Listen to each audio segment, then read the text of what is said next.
Welcome to Trader TV Fixed Income, your insight into the trading climate for professional bond investors. I'm Dan Barnes. How do investors know if their traders are doing a good job? A white paper has been published by the Investment Association to explain exactly that. In November's show, we're talking with Carl James, Global Head of Fixed Income Trading at Pictet Asset Management and Head of the IA's Fixed Income Trading Committee, and Ross Barrett, Senior Policy Advisor at the IA, to discuss why investors need clarity on this issue. We're also speaking with Mike Thorpe, Managing Director at Tradeweb Europe, about measuring and quantifying best execution. Carl, Ross, welcome to Trader TV. Thanks, Dan. Thank you. So why does best execution need to be addressed in the fixed income market? Well, MiFID I really looked at the idea of creating a framework for best execution, but focused mainly on equities. Mm-hmm. That has now evolved quite a lot in the equity space, where they've understood about how to look at best execution, particularly through the use of trade cost analysis, TCA. Okay. MiFID II focused on non-equity products, so fixed income, mm-hmm. and it creates a higher hurdle for evidencing best execution. So the idea of traders or buy-side traders having some sort of framework to look within has been provided by the regulator. However, we felt that it was right that the experts, the actual people that do the trading themselves, are able to put forward a more nuanced approach to the evaluation or analysis of execution. And Ross, what's the purpose of the report? This paper isn't about dictating to people, this is how you must do your best X, because the IA is not in a position to do that, and we shouldn't be doing that. What it is saying, these are the various factors, this is how they interact in different situations, and this is how you should consider them depending on what it is you're trying to design. You're trying to design an outcome for a particular trade at a particular time. And are there any risks in the interpretation of best execution reporting? Yes is the short answer. As an industry, we have a duty to our clients to be able to demonstrate what is it that we're actually doing, right, and be able to demonstrate how we're evidencing how we've done a good a job as possible within the parameters set. Yeah. And I think what we want to be able to make sure of is that it's not just a number that's a single outcome. Generally, with the more liquid instruments, there's a lot more data. And what you're able to do is plot those data points against what you've been doing. So very much outcome based. What we're trying to do with this paper is explain when you need to take different kinds of approaches, how the different factors interacted with each other, why trader made certain decisions. And also, with a fixed income trade, it can be executed over a much longer period of time. So what the PM is asking the trader to do can change over time during the course of the order. Mm-hmm. So understanding the story of how the trade actually unfolded, the layers that you're talking about, is really important. If you are the compliance or the end client or senior management, you want to understand what has actually happened during this trade. I mean, if you think about trade cost analysis, I first came across trade cost analysis in 1995. Very simplistic. We can look at the equity world and what they've done in TCA and learn from that, pick the right things from that are relevant to fixed income markets, potentially where there's more data. You can pull that out and say, actually, we'll pick some of that methodology and put that into some of the more liquid parts, mm-hmm. generally the rates area. But also we're benefiting from an additional understanding of how to use data. And it is different.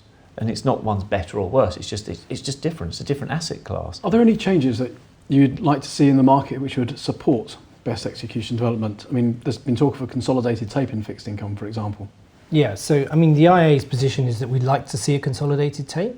There is a possibility within the new regulation MiFID II that there can be one. Mm-hmm. That hasn't happened yet. So we'd like to see that being picked up by the regulator, minus Brexit. Let's leave that aside, but we'd like to see that being picked up by the regulator and provided by them, and that extra information would feed back into the market, and we think enhanced liquidity, enhanced transparency, it would enhance the understanding that the end client has of what's going on. Ross, where is the complexity in what traders are trying to achieve? That's a really good question, because we talked to a lot of the heads of trading across our membership, and we got a very consistent story actually about how complex some of the trading can actually be. Mm-hmm. And just coming back to this theme about not just having one number as the solution to everything in terms of looking at how well you trade it. So it's like if you decide to buy a car, if your sole factor is how much does it cost, that doesn't necessarily get you to the right solution. Taking it back to bond trading is saying, well, what data did I have? How was the market moving? How quickly was the market moving? What instructions was I given by the PM? How quickly did he want me to execute? What kinds of bonds am I trying to get into or get out of? And what costs are we willing to accept? So understanding all of that without trying to make it smoke and mirrors and saying, look, this is a genuine reason for this, that's what we're trying to unpick. Trading is complex, and generally doing any trade in any market, using the car market, it's complex. There's lots of choices out there. The good news is we've got some data. What we've got to do is push and understand where we have that data, utilise it appropriately, and where we don't have data, look for other ways of evidencing that best execution. This paper was written to say, rather than say, here is a prescriptive methodology for ABC, it is, here are some of the things you should be considering. And what it does, it opens up the debate. And what's nice about this is that the committee were all involved in writing this paper, and it was about making sure that we were adding our experience and expertise over years to say, well, this is where we think execution we can demonstrate some real added value. Ross, Carl, thank you very much. Thank you. Now we're going to speak with Mike Thorpe, Managing Director at Tradeweb Europe, about the potential for measuring and quantifying best execution to better support transparency. Mike, welcome to Trader TV. Thank you very much for inviting me. It seems that there is a tension amongst traders between using transaction cost analysis, which is often thought of as an equity term, and best execution analysis.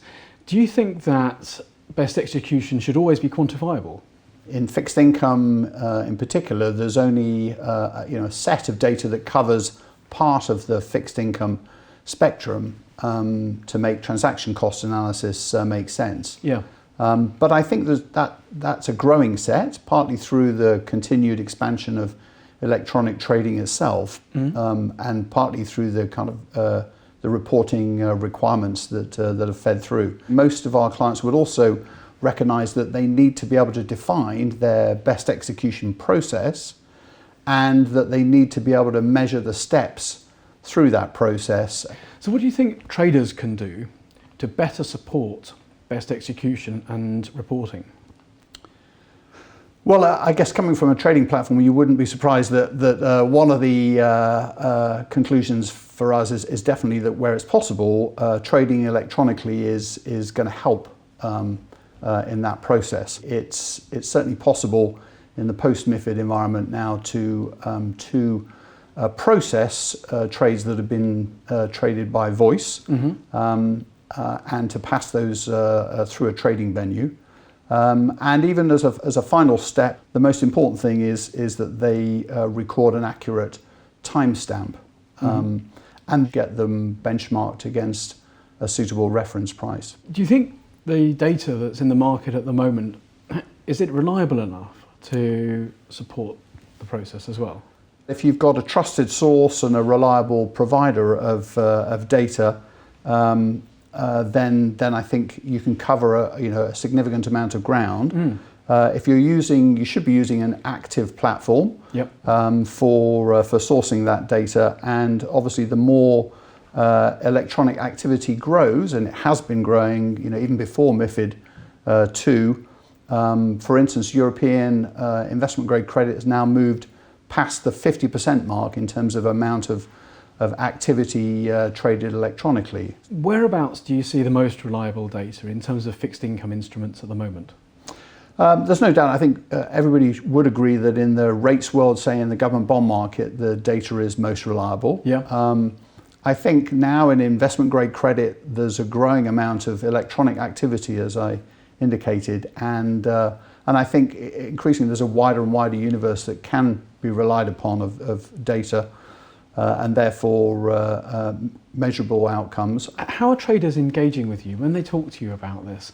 What sort of challenges do they bring to you?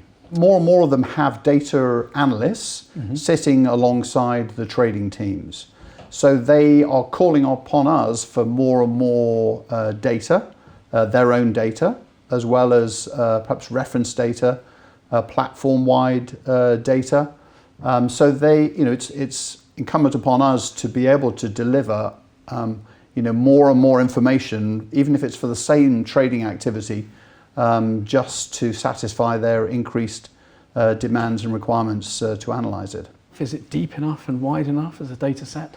As I said, the growth in electronic trading is generating more data and more pertinent data. Yeah. There's more streaming data fed pre-trade by dealers. So take something like the investment grade, European investment grade market that's moved to now more than 50% electronic since MiFID II. So that's generating on our platform and elsewhere more and more interesting data and reference points.